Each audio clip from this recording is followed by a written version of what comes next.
Welcome to this week's edition of Outdoors Online, a weekly webcast produced by the North Dakota Game and Fish Department. I'm your host, Mike Anderson.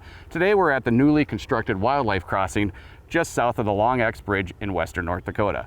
We're going to visit with big game biologist Brett Weidman, engineer Roger Hilly, conservation biologist Bruce Kraft, and Department of Transportation biologist Greg Schonert. They're going to explain why this crossing was necessary.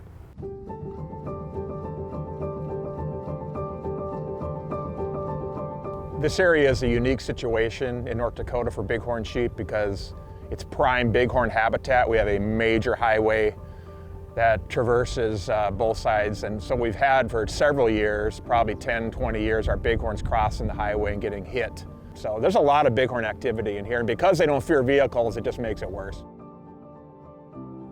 Well, fruition is we get involved early on with the Department of Transportation to develop and identify environmental impacts with a project.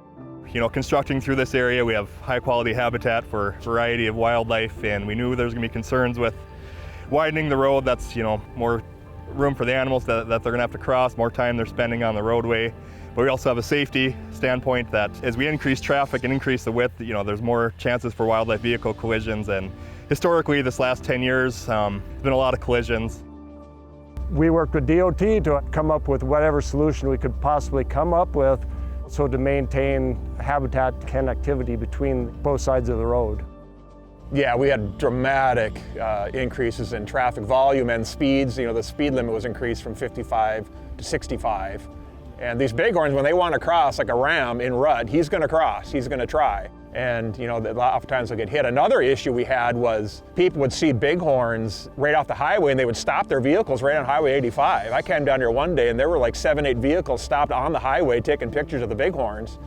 So I actually just fired a cracker shell to chase them away. And you got a big truck coming down. And it was really a hazard too to people because you got oil trucks coming down this grade and people parked right on the highway stop looking at bighorn sheep. So one way to reduce that is to install wildlife crossings and help reduce the amount of collisions for the public and make it safer.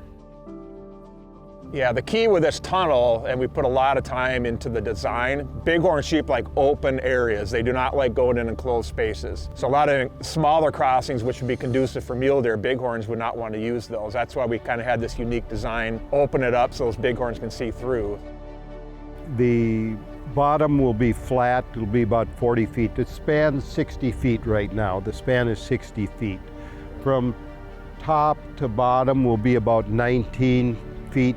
So there's not much fill that's going to go in there now, but the sides will be sloped up, so there'll be a 40-foot level section and then a 10-foot slope section on the end. So it'll be a nice smooth look to it when it's done.